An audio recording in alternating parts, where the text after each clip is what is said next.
তো hey guys, কিছুদিন ধরে আমার সাথে এমন কিছু হচ্ছে যে আমি সব কিছু ভুলে যাচ্ছি। আজকে ছিল বুধবার, তো সাধারণত বুধবারে কলেজ ছিল, তো কলেজে যাই, তো সেই কথা মনেই ছিল না আমার, কারণ সব ভুলে যাচ্ছি, তোমাদের এক্ষুনি বললাম।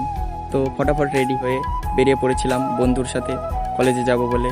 তো হাঁটতে হাঁটতে প্রায় বন্ধুর বাড়ির কাছেই চলে এসেছিলাম। তো বন্ধুকে টুক করে বাড়ি থেকে ডাকলাম, তো বার হয়ে আমি আর আমার বন্ধু রেডি হয়ে যাচ্ছিলাম কলেজে যাব বলে। তারপর আমাদের প্রাইভেট জেট চলে আসে, তাই আমি আর আমার বন্ধু প্রাইভেট জেটে উঠে পড়ি। তারপর আমি প্রাইভেট জেটে উঠে এমন কিছু দেখতে পাই যে আমি কত হ্যান্ডসাম, ওয়াও ভেরি বিউটিফুল। তারপর আমি আর আমার বন্ধু আমার প্রাইভেট জেট থেকে নেমে পড়ি এবং হাঁটতে শুরু করি। তো এই দেখো, এই মালটাকে তোমাদের পছন্দ হচ্ছে? এই মালটা আমার ভাইপো হয়, আমার ভাইপোর জন্য সবাই লাইক শেয়ার করে দিও। তো আমাদের কলেজ শেষ হয়ে গেলে আমি আর আমার বন্ধু রওনা দিই বাড়ির উদ্দেশ্যে। তো তারপর আবারও আমি আমার প্রাইভেট জেটে উঠে পড়ি। আমার বন্ধুর দিকে আমি ক্যামেরা করছিলাম, তো আমার বন্ধু লজ্জা করছিল। তারপর আমি বাড়ি এসে দেখতে পাই এই সুইমিং পুলে কতজন মাছ ধরছে।